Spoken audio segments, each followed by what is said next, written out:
President Bongbong Marcos has ordered the Agriculture Department to investigate the rising prices of eggs, now sold for as much as 9 pesos per piece. The DA previously said it is coordinating with the Philippine Egg Board on this matter. Joining us now on the line is Philippine Egg Board Chairman Gregorio San Diego. Mr. San Diego, thank you so much for joining us on The Final Word. Why is the price of one egg, this egg I have with me on hand, so expensive?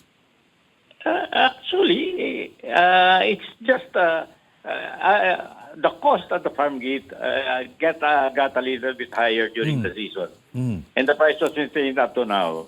The price at the farm gate, on average, nationwide, is around 7 pesos and 10 centavos as of last week. And what is the retail price for eggs now, per egg? We have no control regarding retail prices. It's up to the middleman and the retailers. How do you take out the middleman from the equation? The Department of Agriculture said that they'll be eliminating certain layers of traders, which are the middlemen, to bring down the price.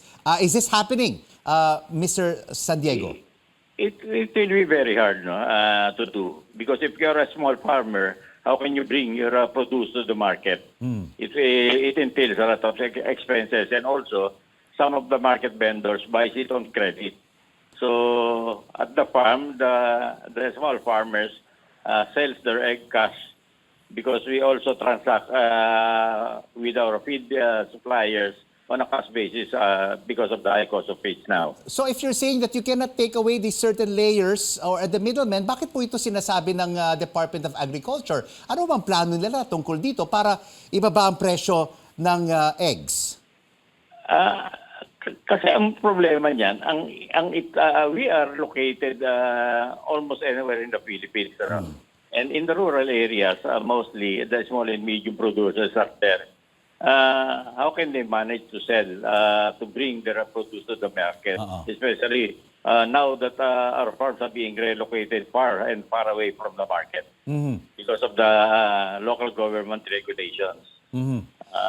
So we are very far from the market, so delivering it to the market will take both time and expenses. So kailangan talaga ng middleman, no, para i-transport itong mga itlog to the farms.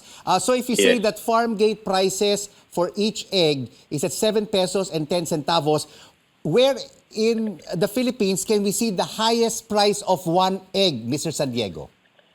It's in Ilocos Norte. As of last week, the price of medium there is about 7 pesos and 83 centavos. The lowest is in Cebu, where the price of medium is around 5 pesos and 98 centavos. Okay, so there's a difference of about plus 1 peso, no? At that level. But what about in terms of retail prices? They say a piece of egg costs about more than 9 pesos. Yes, and that is too high. Dati centavos lang nga yung pinapato. Ngayon, masyadong malaki na yun.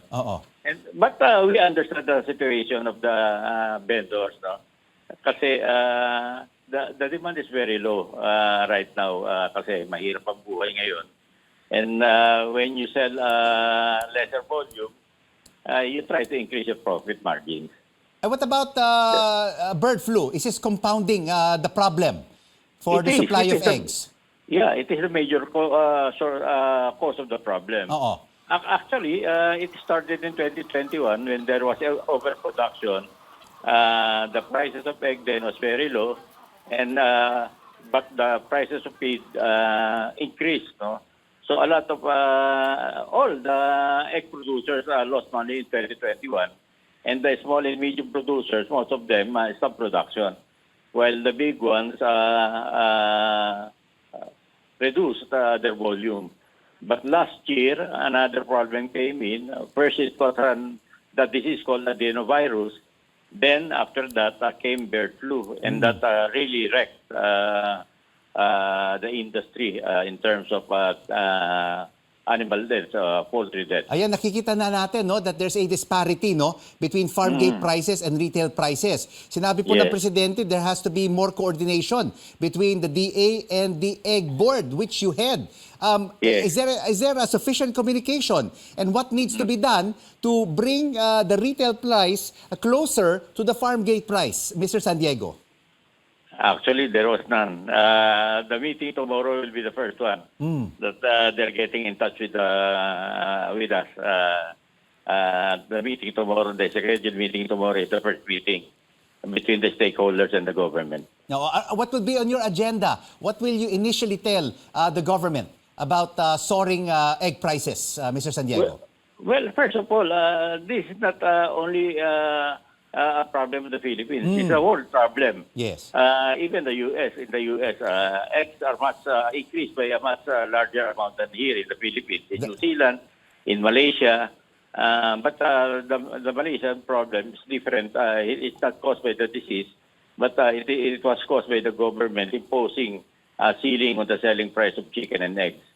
So the producers stopped producing because they lost money. In the U.S., they are smuggling eggs from Mexico to the mainland.